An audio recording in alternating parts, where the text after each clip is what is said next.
আসসালামু আলাইকুম দর্শক, আপনি কি কখনো এমন কোনো নির্জন দ্বীপে গিয়েছেন?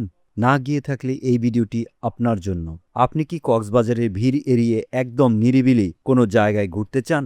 এমন এক জায়গা যেখানে সমুদ্রের গর্জন আর পাখির ডাক ছাড়া কিছুই নেই? আজকের ভিডিওতে আমি আপনাদের নিয়ে যাব বাংলাদেশের সবচেয়ে সুন্দর একটি লুকায়িত ও রহস্যময় এক আইল্যান্ডে, যার নাম সোনাদিয়া। আজকের এই ভিডিওতে আমরা এই জনমানবহীন আইল্যান্ডের গভীরে যাব এবং আপনাদের দেখাবো কেন সোনাদিয়া আইল্যান্ড ভ্রমণ আপনার পরবর্তী ডেস্টিনেশন হওয়া উচিত।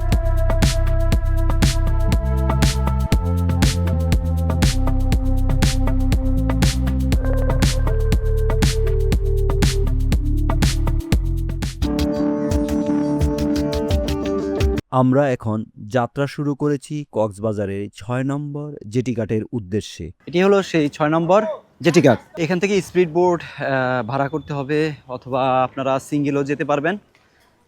যদি সিঙ্গেলে যান সেক্ষেত্রে পার পারসন ১০০ টাকা করে পড়বে। আর যদি আপনারা গ্রুপে আসেন, গ্রুপে আসলে মোটামুটি এখান থেকে একটি স্পিড বোট ভাড়া করে নেওয়াই ভালো। সেহেতু আপনারা ইচ্ছা মতো কোথাও নামতে চাইলে নামতে পারবেন, ঘুরতে পারবেন, সেটাই ভালো আমার মতে। কিন্তু আপনারা যদি একা আসেন তাহলে অবশ্যই এখান থেকে একটা টিকিট কাটবেন, ২০ টাকা কেটে নিবে এবং এখান থেকে স্পিড বোটে লাগবে ১০০ টাকা। আমরা একটি প্যাকেজ নিয়েছি স্পিড বোটের, আমাদেরকে মহেশখালী এবং সোনাদিয়া দ্বীপে নিয়ে যাবে এবং ঘুরাবে। সেই উদ্দেশ্যে আমরা এই স্পিড বোটটি নিয়েছি, এই ফুল প্যাকেজে আর কি, আপ ডাউন সোনাদিয়া দ্বীপে যাওয়া এবং আসা।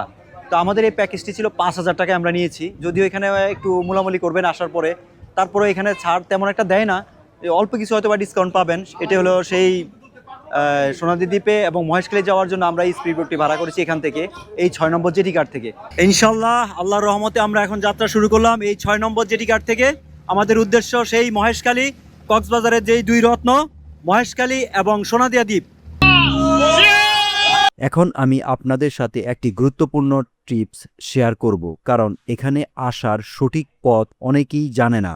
আপনি গ্রুপ ছাড়া আসলে কক্সবাজার থেকে স্পিড বোট বা ট্রলার দিয়ে আসবেন মহেশখালী, তারপর সেখান থেকে স্থানীয় নৌকায় সোনাদিয়া। এই যাত্রাপথটি নিজেই একটি অ্যাডভেঞ্চার। ট্রাভেলারদের জন্য কিছু প্রয়োজনীয় টিপস শেয়ার করব এখানে। কি কি সাথে নেওয়া উচিত, কারণ এটি একটি সম্পূর্ণ অফবিট জায়গা।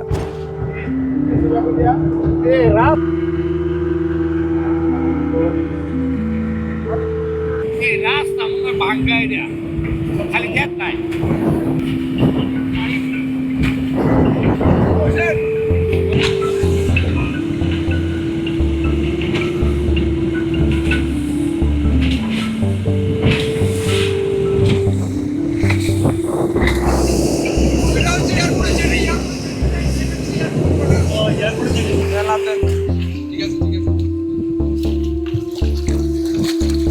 এখানে আসার পর প্রথম যেই জিনিসটি আপনার নজর কাড়বে তা হলো এর নীরবতা। সোনাদিয়া আইল্যান্ডের প্রাকৃতিক সৌন্দর্য অতুলনীয়। এখানে কোনো বড় হোটেল নেই, নেই ইলেকট্রিসিটি। এই যে জনমানবহীন সৈকত, এখানে শুধু আপনি আর সমুদ্র। সোনাদিয়া কেবল একটি আইল্যান্ডেই নয়, প্রকৃতিপ্রেমীদের জন্য এটি যেন এক টুকরো প্রশান্তি। আপনি যদি অ্যাডভেঞ্চার এবং শান্তি পছন্দ করেন তবে একবার হলেও এখানে আসা উচিত। তবে মনে রাখবেন, আমরা যখনই কোনো নতুন জায়গায় ঘুরতে যাই সেখানকার পরিবেশ যেন নষ্ট না হয়।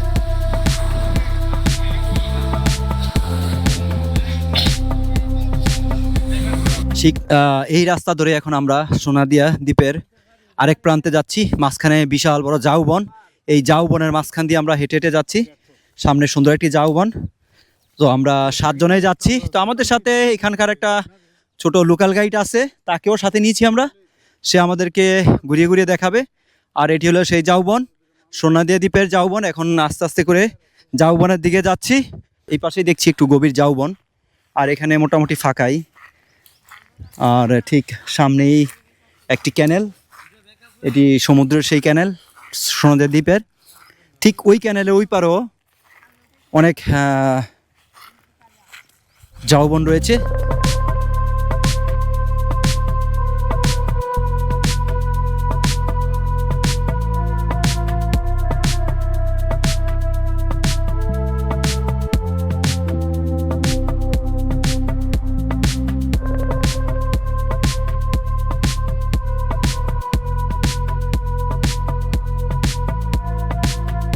সোনাদিয়া আইল্যান্ড নিয়ে আপনার কোনো প্রশ্ন থাকলে কমেন্ট করতে পারেন। আজকের মতো এখানেই শেষ করছি। সবাই ভালো থাকবেন, সুস্থ থাকবেন। আল্লাহ হাফিজ।